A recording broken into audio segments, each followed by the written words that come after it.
Hi, and welcome to the Frog Pond School of Design, where we like to talk about things that relate to architecture in one way or another. Today, I want to talk about lactation rooms, what they are, why they're there, why we need them, and that sort of thing. First off, I want to caution you to avoid the discussion of lactation rooms along with the requirements for single occupancy restrooms. There is no relationship. That it happens all the time when you're talking about the restrooms and somebody says, what about lactation rooms? The restrooms are covered in ADA and building codes and that sort of thing. Lactation rooms are not. Nursing mothers do not qualify as disabled because of their status as nursing mothers. It's not relatable. And lactation rooms are not really covered in building codes or any place else, including ADA. If they exist in a particular state or somewhere, it's because of, for instance, in Indiana, they're a result of an executive order from the governor aimed toward labor legislation, which requires employers to provide space and time for nursing mothers to collect breast milk to take home. They don't bring the baby to work necessarily. They're collecting breast milk to take home. So, what are the requirements for, or good guidelines for lactation facilities? First off, it should be a room that is available and schedulable and lockable. It has to provide privacy.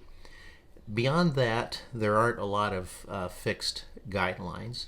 So you start talking about what would be nice to have here. Well, obviously a comfortable chair, maybe adjustable lighting, water. If this could be done in a room where there is a sink, that would be very helpful. Lower on the priority list might be refrigeration, a good thing to have, but a mother who's taking advantage of this facility would probably come prepared with a cooler and an ice pack and whatever would be necessary to keep the milk fresh until it's used up at home.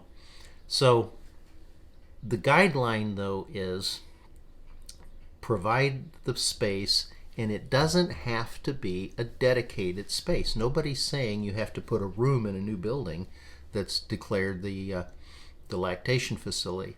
It can be somebody's office. It can be a small conference room, and ideally a small conference room with a sink and snack counter or something like that, so that there would be water available and maybe even a refrigerator. It would be nice if the mothers using the room could bring in maybe a music player or something like that to help soothe the situation and make things work. So a lot of considerations here, but the key is, while this stuff is not necessarily mandated, there are a lot of good guidelines that could help to make a facility like this not only usable, but nicely usable and appreciated by the mothers who need it. So keep in mind, you go talk to someone, talk to a nursing mother who needs to express milk and collect it at work, what would help to make it usable. Don't look at the building codes, because it's just not covered there, and it's certainly not covered in the ADA.